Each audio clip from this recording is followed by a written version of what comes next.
Hello friend, कैसे हैं आप सब लोग। स्वागत है आप सभी का हमारे यूट्यूब चैनल ब्लॉगर की बातों में। दोस्तों, आज हम बात करेंगे नेहा आशीष तिवारी, किस दौर से वो गुजर रही हैं, उनकी मेंटल स्थिति क्या है इस टाइम। Oh my God.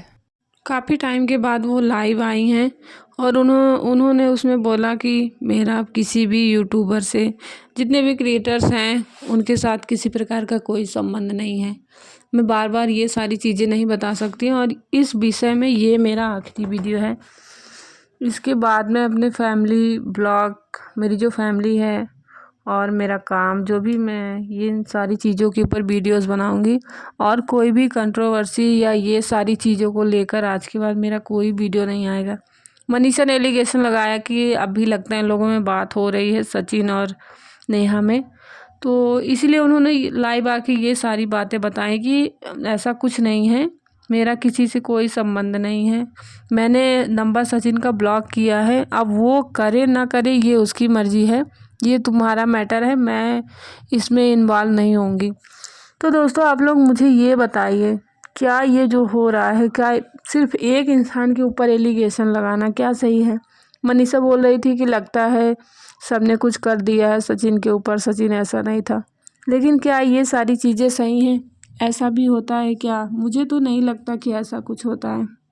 अपनी कमज़ोरी और अपनी गलतियों को इस तरह का नाम देना सही नहीं है। जितनी गलती नेहा की है उससे भी ज़्यादा गलती सचिन की है। ये बात आप लोग मानते हैं कि नहीं? ये 100% सही है कि सचिन की ज़्यादा गलती है। उसे हर पल तो ये एहसास होना चाहिए कि हाँ, ये मेरी वाइफ है, मैं गलत कर रहा हूँ। नेहा का मान लो कि उसके हस्बैंड नहीं थे, वो थोड़ा कमज़ोर हो सकती है, बट सचिन वो तो हमेशा अपनी वाइफ के साथ रहता था, मनीषा के साथ रहता था।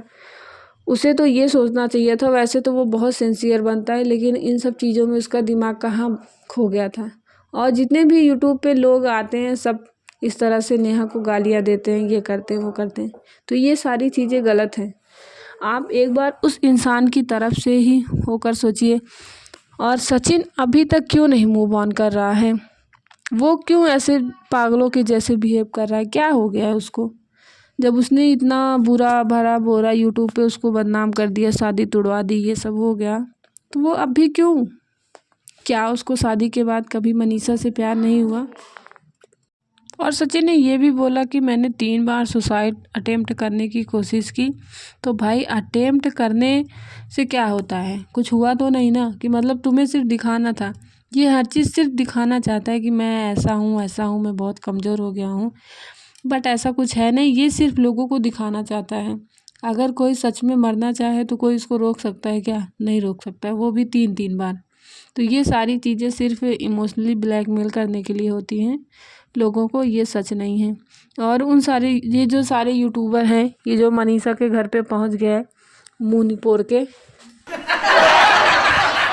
और ये बोलने लगे कि मैंने सचिन को 3 घंटे बैठा के सब कुछ समझाया। भाई, क्या समझा रहे हो तुम लोग? क्या समझा रहे हो तुम लोग? अपनी पर्सनल लाइफ देखो ना। तो मतलब अगर कोई एक इंसान कमज़ोर है तो उसके पीछे हाथ धो के पड़ गए हो। और सचिन सचिन की कम गलती नहीं है। कितनी गलती की है? सारी गलती सिर्फ और सिर्फ उसी इंसान की है। नेहा कितना भी उसके पीछे पड़ती लगन, लेकिन अगर वो सही रहता तो इन सब चीज़ों को नहीं मानता, वो पहले ही रिश्ता तोड़ लेता। और अगर सच में उसने प्यार भी किया होता नेहा से ना, तो इस तरह उसको बदनाम नहीं करता। और अब आके यूट्यूब पे माफ़ी मांग रहा है कि नहीं, ऐसे गलती हो गई, मुझे ऐसे नहीं करना चाहिए। भाई, जब सारा सब कुछ हग लिए यूट्यूब पे, तो अब क्या कर रहे हो?